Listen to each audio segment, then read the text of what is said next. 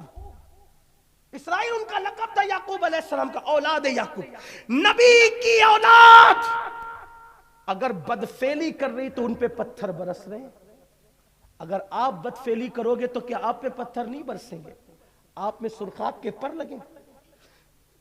کس نبی، کون سا نبی، کس نبی سے آپ کس نبی کی اولاد ہو؟ بہت قریبی آپ کس نبی سے اپنا رشتہ جوڑتے ہو کچھ پتا ہے؟ ان کا تو رشتہ اللہ بیان کر رہے، اولاد یعقوب.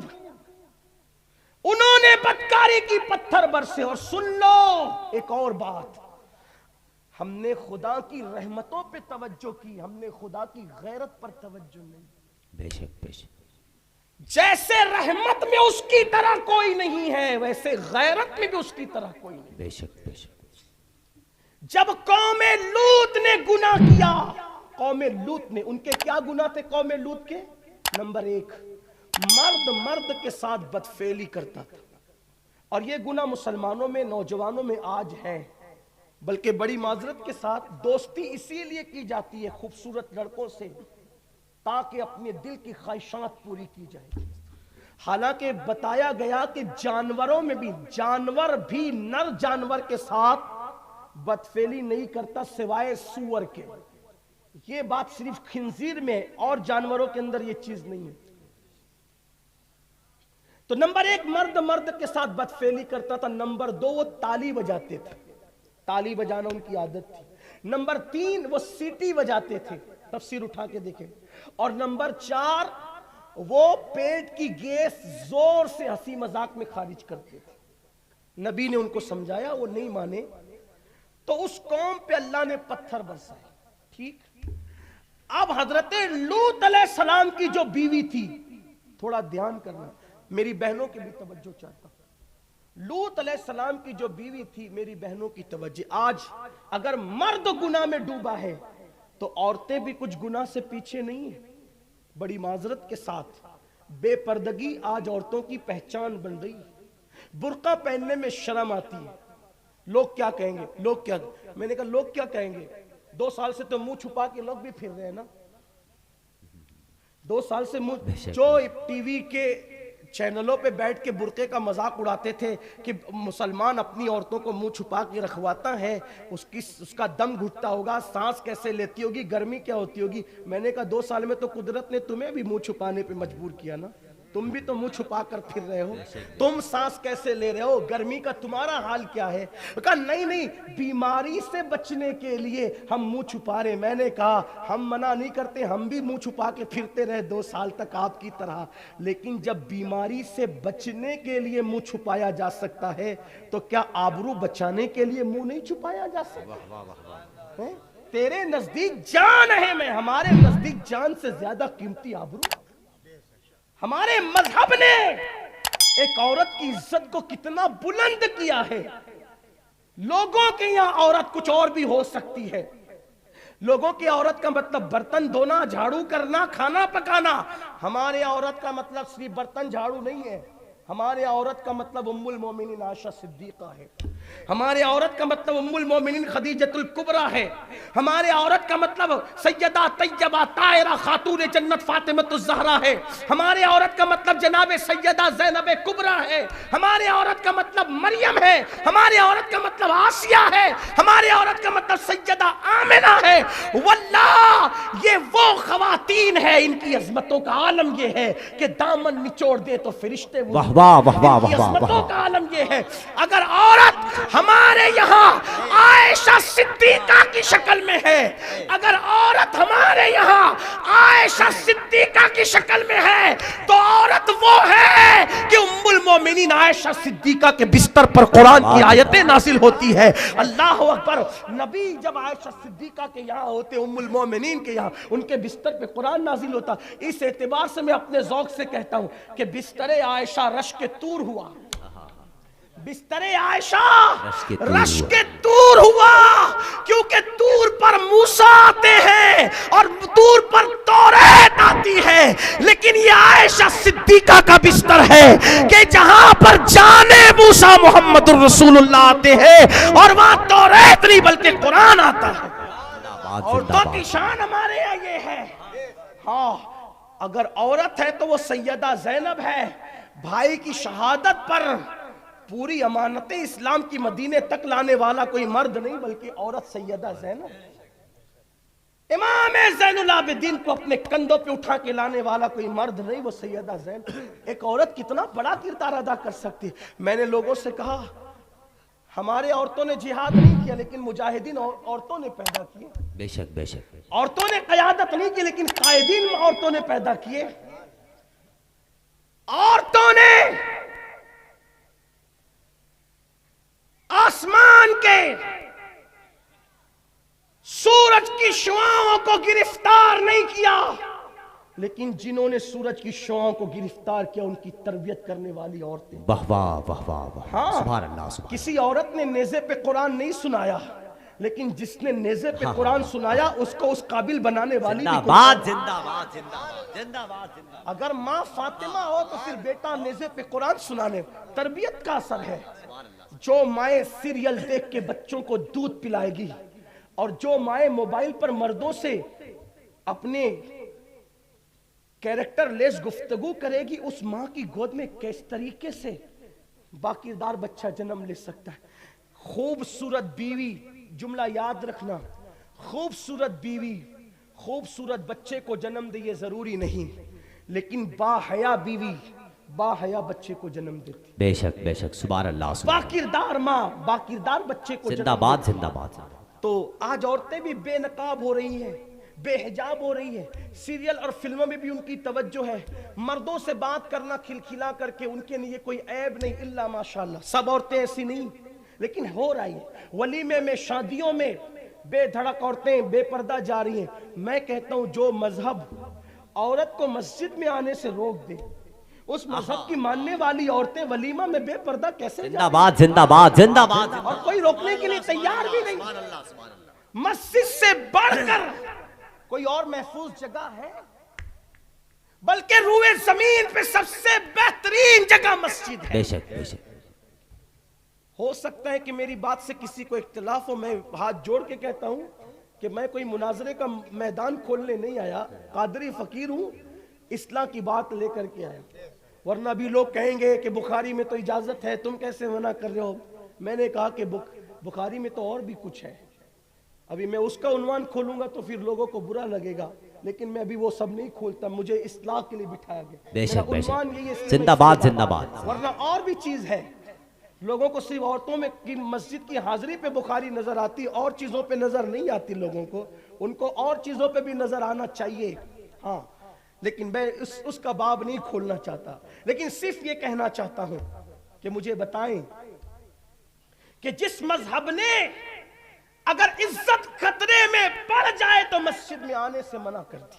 بلکہ آپ کو ایک بات بتاؤں، ام المومنین حضرت سیدہ میمونہ رضی اللہ تعالی عنہا، یہ حضور کی بیوی حضرت میمونہ ہے، جب حضور کے وصال کے بعد لوگوں نے کہا امی جان ہم یہ چاہتے ہیں کہ نبی کی پیاری زوجہ ہمارے ساتھ عمرہ کے لیے چلے، حضور کا وصال ہو گیا۔ حضور کے وصال کے بعد ام المومنین حضرت میمونہ سے کسی نے کہا کہ آپ ہمارے ساتھ عمرہ کے لیے چلیں، تو ام المومنین فرماتی میں نے حج بھی کر لیا اور میں نے عمرہ بھی کر لیا، اب میرے نبی نے ہمیں گھر میں رہنے کا حکم، اب میں گھر سے باہر نہیں نکلتی، کیونکہ قرآن کیا کہتا ہے وَقَرْنَا فِي بُيُوتِكُنَّا، تم اپنے گھروں میں بیٹھی رہو۔ اللہ نے کہہ دیا ہم اپنے گھروں میں بیٹھی ہیں، آپ غور فرمائیں۔ امہات المومنین کی فکر یہ ہے، حالانکہ بعد میں ام المومنین حضرت میمونہ رضی اللہ تعالیٰ عنہ ان کا وصال مکے کے قریب ہی ہوا، لیکن آپ سے پوچھنا چاہتا ہوں کہ ان کی حیا کا عالم کیا تھا۔ حضرت عاتقہ رضی اللہ تعالیٰ عنہ، اللہ اکبر، حضرت عاتقہ رضی اللہ تعالیٰ عنہ، آپ کو مسجد میں آنے کا بڑا شوق تھا۔ حضرت عاتقہ ان کے شوہر کا جب وصال ہو گیا، میری بہنوں کی توجہ، ان کے شوہر کا وصال ہو گیا تو فاروق اعظم امیر المومنین غیظ المنافقین امام المجاہدین سیدنا عمر ابن خطاب رضی اللہ تعالیٰ عنہ نے آپ کو نکاح کا پیغام بھیجا کہ آپ کے ساتھ نکاح کرنا چاہتا ہوں. حضرت عاتقہ نے کہا امیر المومنین آپ کے ساتھ نکاح سے کون منع کرے گا, ہماری سعادت ہے, آپ کے ساتھ نکاح کرنا سعادت ہے, لیکن آپ عورتوں کو مسجد سے روکتے ہیں. اگر نکاح کریں گے تو بیوی ہو جاؤں گی, منع کریں گے تو رکنا پڑے گا. ایک شرط پہ نکاح کرتی ہوں کہ آپ سب کو روکتے ہیں مسجد سے, مجھے نہیں روکیں گے, میں مسجد جاؤں گی. آپ نے فرمایا ٹھیک ہے, تم نے جانا, ہم منع نہیں کریں گے. اب آپ روکنے لوگوں کو, یہ مسجد جاری, آپ نے سوچا سب کو روکتے ہیں, اس کو نہیں روکتے چونکہ وعدہ کر چکے, تو آپ نے ایک ہیلا کیا. ہیلا کیا کیا کہ میمونہ رضی اللہ, حضرت عاتقہ رضی اللہ تعالی, حضرت عاتقہ جب مسجد جانے لگی تہجد کے وقت میں, تو پہلے سے فاروق اعظم ایک کھجور کے درخت کے پیچھے چھپ گئے, اور جب وہ جا رہی تھی برقع اوڑھ کر کے, تو آپ نے زور سے ہاتھ ان کے سر پہ مارا اور پھر درخت کے پیچھے چھپ گئے. حضرت عاتقہ نے ادھر ادھر دیکھا اور زور سے پڑھا انا للہ و انا الیہ راجعون, زور سے پڑھا, اور اللہ کی بارگاہ میں سر اٹھا کے کہتی ہے مولا تو جانتا ہے کہ مسجد میں آ کے عبادت کرنا مجھے کتنا پسند ہے مولا, مگر فتنوں کا دور آ گیا, پتہ نہیں میرے سر پہ کس نے حملہ کیا, میری آبرو خطرے میں پڑ گئی. اور پھر اس کے بعد مسجد نہیں گئی, مسجد نہیں گئی, گھر واپس گئی, اور پھر جب باہر نہیں نکلی, جب نکلا تو ان کا جنازہ باہر نکلا. اگر حیا کو خطرہ ہوا تو عورتوں نے مسجد جانا, زندہ باد زندہ باد زندہ باد. عزت کو خطرہ ہوا تو عورتوں نے مسجد جانا چھوڑا. اور آج عورتیں ولیمہ میں بن سنور کر جائیں, شوہر کے لیے نہیں بننا سنورنا, ولیمے میں جانے کے لیے. مجھے حیرت ہے کیسے چینجنگ آ گئی, چینجز کیسے آیا. اسلام میں بننے سنورنے کا حکم شوہر کے لیے ہے, عورتیں گھر میں رہنے کے لیے نہیں سنورتی. عورتیں باہر بازار جانا ہے تو سنورے گی, ولیمہ جانا ہے تو سنورے گی. حالانکہ فرمایا گیا جو شوہر کی خوشی کے لیے سنورتی ہے, سنگھار کرتی ہے, اللہ اس عورت کو رات میں نفل پڑھنے سے زیادہ ثواب عطا. سبحان اللہ سبحان اللہ سبحان اللہ. اسلام بننے سنورنے سے منع زندہ باد، نہیں زندہ کرتا باد، اگر جائز طریقے سے بننا سنورنا ہے تو. لیکن حیرت اس بات پر ہے کہ بے باک ہو رہی. تو بات دور نکلی, میں عرض کر رہا تھا بات سمیٹتے ہوئے, بہت دور نکل گئی بات, ٹائم بھی کافی زیادہ ہوا, میں اپنی گفتگو سمیٹ لوں گا, اور سمیٹ ہی رہا ہوں کہ حضرت لوط علیہ السلام کی قوم نے جرم کیا, ان پہ پتھر برسے, لیکن لوط علیہ السلام کی جو بیوی تھی, توجہ کرنا, وہ مجرم نہیں تھی. اس اعتبار سے جس جرم میں قوم لوط مصروف تھی, اس جرم سے حضرت لوط علیہ السلام کی بیوی کا دور دور کا بھی کوئی تعلق نہیں تھا, کیونکہ نبی کی بیوی کبھی بے حیا نہیں ہو سکتی, بے غیرت نہیں ہو سکتی. کیوں؟ بلکہ اللہ نبیوں کے حوالے سے اتنی غیرت فرماتا ہے کہ میرے نبی پاک کے نکاح میں آنے سے پہلے آپ کی ازواج اگر کسی اور کے نکاح میں بھی رہی تو اللہ تبارک و تعالی نے جو فطرت کے بعض معاملات ہیں ان سے ان کو محفوظ رکھا. وہ آپ علماء سے پوچھ سکتے ہیں, میں اس کی طرف نہیں جاتا, لیکن بات آپ کو یہ بتانا چاہتا ہوں کہ اللہ کتنی غیرت فرماتا ہے کہ جب لوط علیہ السلام کی قوم پر بے حیائی کی وجہ سے پتھر برسے, تو اللہ نے پتھر برسانے سے پہلے لوط سے کہا کہ آپ قوم سے نکل جائے, باہر نکل جائے. جب لوط علیہ السلام اپنی فیملی کے ساتھ باہر نکلے اور قوم پہ پتھر برس رہے تھے, اگرچہ لوط علیہ السلام کی بیوی اس بدی میں مبتلا نہ تھی, لیکن قوم پر جب پتھر برستے دیکھا تو لوط علیہ السلام کی بیوی نے پیچھے مڑ کے کہا ہائے میری قوم. لوط علیہ السلام کی بیوی نے کہا ہائے میری قوم. اللہ نے وہ پتھر جو مجرموں پہ برس رہے تھے, لوط علیہ السلام کی بیوی پہ وہ پتھر ڈال کر اس کو بھی ہلاک کر دیا. اور ہمیں پیغام دیا اللہ کی غیرت, اگر نبی کی بیوی مجرم نہ ہو ان جرائم کے اعتبار سے, لیکن مجرموں کی حامی بن جائے تو اس پہ بھی پتھر برس رہا. نبی کی بیوی کسے کہتے ہیں؟ آپ کہاں ہو؟ یعنی گناہ نہیں کیا, وہ بدی نہیں کی, بدی کرنے والوں کی حمایت کی, ہائے میری قوم کہا. اللہ نے اس پہ بھی پتھر برسا دیا. اب آپ سوچتے ہیں ہم بدی کرتے رہے, پاپ کرتے رہے, شراب اور زنا کے اڈوں کو آباد کرتے رہے اور ہم آرام کی زندگی جیے, عیش کی زندگی جیے. ایسا نہیں ہو سکتا. جہاں گناہ ہے وہاں فنا ہے. اگر اس فنا سے, تباہی اور بربادی سے بچنا ہے, ایک راستہ ہے بس, توبہ کا دروازہ کھلا ہوا ہے. اللہ کے بندو, اللہ کی طرف رجوع کرو, پلٹو, توبہ کرو. میرے اللہ کا وعدہ ہے کتنا بڑے سے بڑا مجرم بھی توبہ کرے گا ہم اس کو معاف کر دیں گے, اس کی مغفرت فرما دیں گے. بلکہ یہاں تک فرمایا کہ گناہ کرنے والا جب گناہ سے توبہ کرتا ہے تو ہم اس کے گناہوں کو نیکیوں میں تبدیل کر دیتے ہیں, اس کے گناہوں کو نیکیوں سے بدل دیتے. توبہ کر لو میری قوم کے جوانوں, توبہ کر. توبہ کا دروازہ کھلا ہے. کیسے کیسوں نے توبہ کی, اللہ نے ان کو معاف کیا, اللہ تعالیٰ نے ان کی مغفرت کی. اور اللہ کا وعدہ ہے ان اللہ یحب التوابین, جو توبہ کرتے ہیں اللہ ان کو اپنا محبوب بنا لیتا ہے. ہر دروازے پر مجرم جا کر گناہ کا اعتراف کرے, اقبال جرم کرے تو اس کو سزا ملتی ہے, اس کی عزت جاتی ہے. میرے اللہ کی چوکھٹ وہ چوکھٹ ہے, وہاں آ کر کوئی اقبال جرم کر لے تو نہ سزا ملتی ہے نہ عزت جاتی ہے, بلکہ اللہ اس کو معاف بھی کرتا ہے اور اس کی عزت اس طرح بڑھاتا ہے. ان اللہ یحب التوابین, اللہ توبہ کرنے والوں کو محبوب بناتا ہے. حضرت محبوب الہی خواجہ نظام الدین اولیاء اپنے ملفوظات میں فرماتے ہیں ایک آدمی متقی ہوتا ہے اور ایک آدمی توبہ کرنے والا ہوتا ہے, اور دونوں برابر ہوتے ہیں اس اعتبار سے کہ متقی وہ ہے جس کے نام اعمال میں گناہ نہیں, اور توبہ کرنے والا وہ ہے کہ جس نے گناہ تو کیا مگر توبہ کیا اور توبہ کی برکت سے اس کے گناہ مٹا دیے جاتے ہیں. تو اس کا نام اعمال بھی گناہوں سے پاک ہوتا ہے اور اس کا نام اعمال بھی گناہوں سے پاک ہوتا ہے. اس لیے توبہ کرتے رہو, اور یہ مت سوچنا کہ میں توبہ کروں گا تو میرا اللہ معاف کرے گا کہ نہیں کرے گا, یہ شیطانی وسوسہ ہے. ارے نادان سوچ تو صحیح,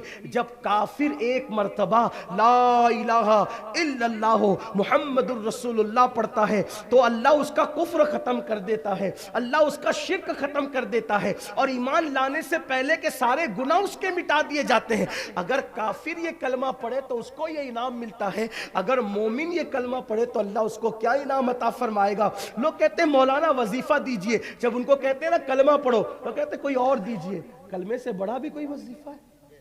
سوچے تو صحیح. میری قوم کا حال یہ بن گیا چیزیں مول سے لو, چاہے فٹ پاتھ سے زیادہ غیر گزری ہو. یہ حال ہے لوگوں کا, جو آسانی سے مل جائے اس کو نہیں لینا چاہتے, مشکل میں پڑھنا چاہتے, مشقت میں پڑھنا چاہتے. میں ملانے کے لیے نہیں کہہ رہا ہوں, صرف سمجھانے کے لیے کہہ رہا ہوں. کلمہ زبان پر آسان ہے, جس سے کفر ختم ہو جائے وہ کلمہ طیبہ ہے, جس سے شرک جیسا جرم مٹ جائے وہ کلمہ طیبہ ہے. اور لوگ کہتے کچھ اور دیجئے, کلمے سے بھی بڑی کوئی چیز. آقا فرماتے افضل الذکر لا الہ الا اللہ, بہترین دعا سورۃ الفاتحہ ہے, لیکن ہم اس کی طرف نہیں آتے. آئیے توبہ کریں, اللہ کی بارگاہ میں معافی طلب کریں. کیسے کیسوں نے توبہ کی, اللہ نے ان کو معاف کیا, ان کے جرائم کو معاف کیا, ان کو مقام ولایت عطا کیا. اس لیے ہم بھی اللہ کی بارگاہ میں توبہ کریں. حدیث پاک میں آتا ہے جب رات کا آخری حصہ آتا ہے اللہ رحمت کی چادر پھیلا کے کہتا ہے رات کے پاپیوں صبح ہونے سے پہلے پہلے توبہ کرو تاکہ میں تمہیں معاف کر دوں. اور جب غروب آفتاب کا وقت آتا ہے تو رحمت کی چادر پھیلا کے کہتا ہے دن کے گنہگاروں شام ہونے سے پہلے پہلے توبہ کرو تاکہ میں تمہیں معاف کر دوں. آئیے نا, جب توبہ کا دروازہ کھلا ہے تو معافی مانگ لیجئے, توبہ کر لیجئے. اللہ اکبر. بس جو آخری بات عرض کرنے چلا تھا, بات طویل ہوئی, اختتام کی طرف جاتے ہیں. اگر جوان توبہ کرے, کوئی جوان توبہ کرے تو 40 دن تک آسمانوں میں نور کی قندیلیں جلائی جاتی ہیں. فرشتے ایک دوسرے سے پوچھتے یہ کیوں ہے, تو کہا جاتا ہے آج جوان نے توبہ کی. توبہ کیجئے. اور توبہ کان کھینچنا, گال پیٹنا نہیں. توبہ کیا؟ توبہ یہ ہے کہ اپنے اللہ سے عہد کرو اب گناہ کے راستے پہ نہیں جاؤں گا اور پھر نہ جانا, بس اسی کو توبہ کہ. شرمندہ ہو جانا توبہ, اپنے اللہ سے عہد کرنا توبہ, گناہوں سے اپنے آپ کو روک لینا توبہ. بزرگوں نے فرمایا جیسے بکری کے تھن سے دودھ نکل کر اسی سوراخ سے دوبارہ اسی راستے سے دودھ نہیں جاتا, ایسے ہی گناہ سے توبہ کرنے والا پھر اس راستے پہ نہ جائے, یہ توبہ ہے. اور جو ایسی توبہ کرے اللہ اس کو اپنا محبوب اور مقبول بندہ بنا لیتا. بس وہ جو بات کرنی تھی, یہ ایک شخص ہے, آپ نے نام سنا ہوگا, ان کا نام ہے فضیل بن ایاز. ہمارے بزرگوں نے اس کو ایسے ہی پڑھا فضیل بن ایاز. وہ شخص جنگلوں میں ڈکیتی کرتے تھے, لوگوں کا مال لوٹ فضیل بن عیاض. ایک دن قافلے کے اندر کوئی تلاوت کرنے والا قاری قرآن موجود تھا. وہ تلاوت کرتے ہوئے جا رہا تھا اور اس نے پڑھا کہ کیا آیت پاک کا مفہوم ہے, کیا ابھی وہ وقت نہیں آیا مومنوں کے لیے کہ اللہ کی خشیت سے ان کے دل اللہ کی بارگاہ میں جھک جائیں؟ کیا وہ وقت تو مومنوں کے لیے نہیں آیا کہ اللہ کی خشیت سے اللہ کی بارگاہ میں ان کے دل جھک جائیں؟ دل پہ اثر کر گئی, بات چوٹ کر گئی. فضیل نے فوراً کہا بالکل وہ وقت آ گیا, وہ وقت آ گیا, وہ وقت آ گیا. ساتھی آئے, آنے کے بعد کہا فضیل قافلہ آ گیا, بہت زیادہ مال سے لدا ہوا ہے, چلو لوٹیں. فضیل نے کہا اب میں کیا لوٹوں, میں تو خود ہی لٹ گیا. میں کیا لوٹوں کسی کو, اب میں خود ہی لٹ گیا. اب فضیل نہ رہا, فضیل لٹ گیا. کیا مطلب؟ کہ میں نے توبہ کر کے رب کی بارگاہ میں رجوع کر لیا, اب نہیں جانا اس راستے. دیکھو جب تم توبہ کرو گے تو پہلے قدرت ہی تمہیں آزمائے گی کہ تم کتنے پکے ہو. فضیل نے توبہ کی, بڑا قافلہ آ گیا تاکہ بتائیں لوگوں کو جانچ کر کے توبہ ہوئی کہ مکر ہوا. اس لیے کہ جو گناہ کر, جو توبہ کر کے توبہ توڑ دیتے ہیں اللہ پھر معاف کرتا ہے, پھر توبہ توڑ دیتے اللہ پھر معاف کرتا ہے, پھر توبہ توڑ دیتے تو اللہ کی رحمتیں کہتی ہے بندے میرے ساتھ مذاق نہ کر, بندے میرے ساتھ مذاق نہ کر. حضرت مالک بن دینار کہتے ہیں میرے دوست کا انتقال ہوا اور اس کے سینے سے گرم گرم سانسیں نکل رہی تھی. اس نے کہا استغفر اللہ, توبہ کی. اس کے گھر کے کونے سے آواز آئی, کہا بندے بس کر, تو نے بہت توبہ کر کے توڑ دیا, بس کر. اللہ کبھی وہ دن کسی کو نہ لائے خدا کی رحمت روٹ جائے, اللہ کسی سے ناراض ہو جائے, اللہ وہ دن کسی کو نہ لائے. اے میری قوم کے جوانوں, اللہ نے تمہیں جوانی دی, وقت دیا, ٹائم دیا. اللہ کا واسطہ دے کر کہتا ہوں وقت کو ضائع مت کرو. پتہ نہیں کل کی صبح ہم میں سے کون دیکھے گا, کل تو چھوڑو پل کی خبر نہیں, صلاۃ السلام تک کون رہے گا نہیں پتا. توبہ کر لو, بدل جاؤ, تبدیل ہو جاؤ, نکلو گناہ سے ہجرت کر کے اللہ کی طرف آؤ. ہاں میرا اللہ وہ ہے, حدیث قدسی ہے, میرے اللہ نے فرمایا جو میری طرف چل کے آتا ہے میری رحمت اس کی طرف دوڑ کر جاتی ہے. سبحان اللہ, سبحان. تم نے سب کی طرف دوڑا, کبھی اللہ کی طرف بھی دوڑ کے دیکھو. تم نے سب سے پیار کیا, کبھی میرے اللہ سے بھی پیار کر کے دیکھو. تم نے سب سے دوستیوں کا ہاتھ بڑھایا, کبھی اس کی طرف بھی بڑھ کے دیکھو. تم نے سب کے لیے رویا, کبھی اس کے لیے بھی رو کے دیکھو. تم نے سب سے وفا کیا, کبھی اس سے بھی وفا کر کے دیکھو. تم نے سب کی بات مانی, ذرا اس کی بھی بات مان کے دیکھو. آؤ اللہ کے ہو جاؤ, آؤ اللہ کی طرف پلٹ جاؤ, آؤ اللہ کے لیے وقت نکالنے والے بنو. اپنی مصیبتوں میں در در پہ دستک دینے والوں کوئی اپنا نہیں ہے. اگر مصیبتیں آئیں اچھی طرح وضو کرو, رات کی آخری پہر میں مصلی بچھا کے آنسوؤں کی سوگات اللہ کی بارگاہ میں پیش کر کے گڑ گڑاؤ. پھر رحمتوں کی بارش نہ ہو تو کہنا, پھر کرم کی بارش نہ ہو تو کہنا, پھر تمہاری بگڑی نہ بنے تو کہنا. اس لیے کہ سب کو ملتا ہے اسی وحدہ لا شریک کے در سے, اور ہمیں بھی اسی کے در سے ملے گا. آؤ نا سب سے امیدیں باندھنے والوں اپنے رب کی چوکھٹ سے وابستہ ہو جائیں. اللہ اکبر. ارے ایک وقت میں اگر 5 مرتبہ, ایک دن میں 5 مرتبہ کوئی فقیر کسی بخیل کے دروازے پہ جاتا ہے تو بخیل سے بخیل بھی کچھ نہ کچھ دے کے ٹالتا ہے, وہ مکمل 5 بار انکار نہیں کرتا. جب بخیل 5 بار آنے والے کو دے سکتا ہے تو اس جواد و کریم کے بارے میں کیا خیال ہے؟ ایک دن میں 5 بار اس کے دروازے پہ دستک دو گے تو وہ کیوں نہ عطا کرے گا, جبکہ اس کا وعدہ ہے ادعونی استجب لکم, مجھ سے مانگو میں ضرور عطا کروں گا. وہ کہتا ہے ان اللہ لا یخلف المیعاد, اللہ اپنے وعدے کا خلاف نہیں کرتا. لیکن کوئی آئے تو صحیح, اقبال کہتے ہیں ہم تو مائل بکرم ہے, کوئی سائل ہی نہیں, راہ دکھلائے کسے راہ روے منزل ہی نہیں. میری قوم کے جوانوں آؤ اپنے اللہ سے رشتہ مضبوط کریں, اپنے اللہ کے قریب آئیں. اس کا وعدہ ہے جو میری طرف چل کر آتا ہے میری رحمتیں اس کی طرف دوڑ کے جاتی ہے. امتحان لیا اللہ نے, ادھر فضیل نے توبہ کی, ادھر قافلہ آیا، فضیل چلو لوٹو، فضیل نے کہا ہم تو خود لٹ گئے، کیا کسی کو لوٹے، توبہ کر لی میں نے، اب نہیں لوٹوں گا کسی کو۔ ساتھیوں نے کہا جب ڈکیتی میں آپ ہمارے سردار تھے، ڈکیتی میں سردار تھے، توبہ میں بھی سردار بنی، ہم توبہ کر لی گئی۔ میر عبد الواحد بلگرامی رحمت اللہ علیہ لکھتے ہیں توبہ کرنے کے بعد، چونکہ کچھ لوگ توبہ میں بھی چیٹنگ کرتے ہیں، مطلب کسی کا مال ہڑپ کر لیں گے لاکھوں کروڑ روپیہ، پھر کہیں گے نہیں حج کر کے اب توبہ کر لی۔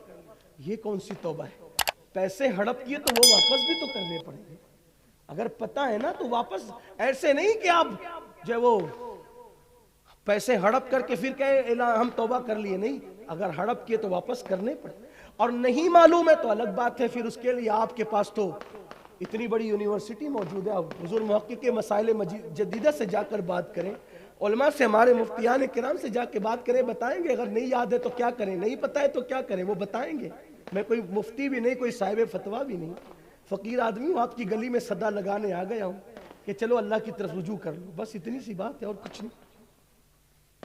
فضیل نے جب توبہ کی، میر عبد الواحد بلگرامی رحمت اللہ علیہ لکھتے ہیں تو ان کو یاد تھا کہ میں نے ایک یہودی کا مال لوٹا تھا، اس کا مال لوٹا تھا، اس کے گھر گئے، بھئی کا مال تو سب ختم ہو گیا، کھا پی کر لوگوں نے لوٹ بربادی کر دیا سب، اب کچھ ہے نہیں، ایک کام کرو معاف کر دو۔ اس نے کہا دیکھ بھائی معاف کرنے کی ایک صورت ہے۔ کہا کیا؟ کہا صورت یہ ہے کہ میری رقم واپس کرو، میری اشرفیہ سونے کے سکے واپس کرو۔ کہا حضرت میں تو وہی کہہ رہا ہوں کہ میں کھا پی کے سب ختم ہو چکا ہے، اب کچھ ہے نہیں، اس لیے معافی مانگنے آیا، ہوتا تو لوٹا دیتے، معافی مانگ رہے ہیں۔ کہا ٹھیک، وہ یہودی کہتا ٹھیک، کوئی بات نہیں، نہیں دے سکتے نا تم سونے کی اشرفیاں، سکے نہیں دے سکتے؟ کہا نہیں، مٹی کی بنا کے دے دو، مٹی کی دے دو، ہم قبول کر لیں گے، مٹی ہی کی دے دو۔ انہوں نے کہا بات تو بھئی بہت سستا سودا ہے، سونے کی لے کر لوٹی تھی، ختم کر دیا، وہ مٹی کی مانگ رہا ہے۔ تو انہوں نے مٹی کی وہ ٹھیکریاں ان کو لا کر کے، اس شخص کو لا کر کے دے دیا۔ جب وہ شخص کے ہاتھ میں گئی، اس نے تھیلی کھولا تو کھول کر کے دیکھا کہ وہ سب سونے کی تھی۔ اس نے کہا کہ یہ میں تو لے چکا، لیکن اب مجھے ہاتھ بڑھائیں اور کلمہ پڑھا کر اسلام میں داخل کریں۔ آپ نے کہا میں حیران ہوں کہ یہ سونے کی کیسے ہو گئی، اور تو یہودی ہو کہ اب کلمہ پڑھنا چاہتا ہے میرے ہاتھ پہ؟ اس نے کہا کہ میں نے آسمانی کتابوں میں پڑھا تھا اپنے مذہب کی کہ محمد الرسول اللہ کا کوئی سچا غلام اگر وہ سچے دل سے گناہوں سے توبہ کرے گا تو مٹی کو ہاتھ لگائے تو وہ بھی سونا ہو جائے۔ زندہ باد، زندہ باد، زندہ باد، سبحان اللہ، سبحان اللہ، یہ پیغام لے کے جائے بھائی، سبحان اللہ، سبحان اللہ۔ توبہ کی برکت ہے یہ توبہ کی برکت۔ آج ہم توبہ کی طرف اس طرح نہیں جا رہے ہیں، لیکن ٹھیک ہے چلے، اتنے بڑے منزل کی توبہ ہم نہیں کر سکتے، کم سے کم مٹی سونا نہ بنے، ہم ہی سونا بن جائیں، ہم ہی قیمتی بن جائیں، ہم ہی اپنے آپ کو بدل دیں، ایسی توبہ کر لیں۔ اللہ سے دعا ہے کہ اللہ تعالیٰ مجھے آپ سب کو سچی توبہ کی توفیق عطا فرمائے، ہمیں اللہ بدل دے، ہماری نسلوں کو بدل دے، ہماری زندگی میں انقلاب بپا کر دے۔ اور غوث پاک فرماتے ہیں جو میرا مرید ہے میں اس کو بغیر توبہ کے مرنے نہیں دیتا، میرے مریدوں کو توبہ کے بعد موت آتی ہے۔ غوث پاک سے اپنی نسبتیں مضبوط کریں، اولیاء اللہ سے اپنی نسبتیں مضبوط کریں۔ اللہ سے دعا ہے گفتگو کے درمیان اگر کوئی غلطی ہو گئی ہو، میری زبان سے کوئی غیر شرعی جملہ نکل گیا ہو، اللہ مجھے معاف کرے۔ استغفر اللہ ربی من کل ذنب واتوب الیہ۔ ابھی صلاۃ السلام ہوگا، دعا ہوگی، اور خاص طور پہ جو مبارک پور اور اطراف میں جو وبا پھیلی ہوئی ہے اس کے لیے ہم خاص دعا کریں گے۔ لیکن میری گزارش ہے، میں آپ کا مہمان ہوں، آپ سب میرے اہل مبارک پور میزبان ہیں۔ یہاں کی گلیاں چھوٹی ہے لیکن آپ کے دل بہت بڑے ہیں، سبحان اللہ، سبحان اللہ۔ اہل مبارک پور کے دل بڑے ہیں، گلیاں چھوٹی ہیں۔ اب ان چھوٹی گلیوں میں اتنے بڑے مجمع کس کے ساتھ گزرنا بڑا مشکل ہے۔ لوگ مصافحہ کرنے کے لیے جو وہ دھکے بھی دے رہے ہیں، محبت ہے، قبول ہے، ناخن بھی چبو رہے ہیں، محبت ہے، قبول ہے۔ لیکن اگر ایسے ہی رہا، میں کہتا ہوں مصافحہ کرنا سنت ہے اور مسلمان کو تکلیف دینا یہ حرام ہے۔ یہ کون سی ہماری بات ہے کہ ہم لوگ مصافحے کے لیے نہ بوڑھوں کو دیکھ رہے ہیں نہ بچوں کو دیکھ رہے ہیں۔ یقین جانے میرا اللہ جانتا ہے کہ مجھ سے مسافہ کرنے کا آپ کا جتنا شوق ہے میرا اللہ جانتا ہے، اللہ کو گواہ بنا کے کہہ رہا ہوں، کوئی دکھاوا ریاکاری نہیں کر رہا ہوں، اس سے زیادہ مجھے شوق ہے کہ میں آپ سے مسافہ کروں۔ لیکن یہ شوق کیوں ہے پتہ ہے؟ کسی کی پیشانی پہ تھوڑی لکھا ہے کہ یہ اللہ والا ہے۔ بے شک بے شک، اتنے بڑے سبحان اللہ مجمع سے سبحان میں مسافہ کروں گا، ہو سکتا ہے کسی اللہ والے کے ہاتھ میں میرے ہاتھ چلے زندہ جائیں باد، زندہ اور باد۔ اللہ میرے ہاتھوں پہ جہنم کی آگ کو حرام کر دے تو میرے لیے تو یہ سستا سودا ہے۔ لیکن بھئی لوگوں کو دھکا دے کر مسافہ کرنا یہ کون سی عقل مندی ہے؟ ابھی میں آ رہا تھا، ایسا دھکا دیا میرے محبت کرنے والے احباب نے، میرا امامہ بھی کھلا اور امامہ گرتے گرتے بچا۔ اب آپ بتائیں کہ امامہ ہی گر جاتا تو میں کس حالت میں یہاں آتا؟ آپ کی محبتوں کی ہم قدر کرتے ہیں، میں اس پہ اللہ کا شکر ادا کرتا ہوں کہ آپ لوگوں کے دلوں میں اللہ نے محبت ڈالی ہے۔ لیکن میری گزارش ہے کہ ایک دوسرے کو دھکا دے کے یا تکلیف دے کے، بلکہ ہماری محفلوں کا رنگ ایسا ہونا چاہیے کہ کوئی غیر مسلم دیکھ لے تو ہمارا ڈسپلین دیکھ کر کہے کہ جب غلاموں کا ڈسپلین کا یہ حال ہے تو ان کے نبی کی بات کیا ہوگی، ہمارے کردار سے ہم یہ بتائیں۔ تو میری آپ سے گزارش یہی ہے کہ بہت بڑا مجمع ہے ماشاءاللہ، اللہ آپ کو سلامت رکھے، اور اتنے سب لوگوں سے ملتے ملتے رات ختم ہوگی لیکن ملاقات ختم نہیں ہو کئی سکتی۔ مہینہ لگ جائے تو گا۔ میری گزارش ہے کہ صلاۃ السلام پڑھیں گے، دعا کریں گے، اور آپ لوگ آپس میں مسافہ کریں، اور آپ بھی اپنے گھروں کو جائیں اور میں بھی جو ہے وہ یہاں سے مجھے جہاں جانا ہے میں چلا جاؤں۔ امید ہے کہ آپ میری بات پہ عمل کریں گے، اس لیے کہ یہ میرے 2 جملے ہیں، اب میں نے چیک کرنا اس پر کہ آپ میری پوری تقریر پہ عمل کریں گے یا نہیں۔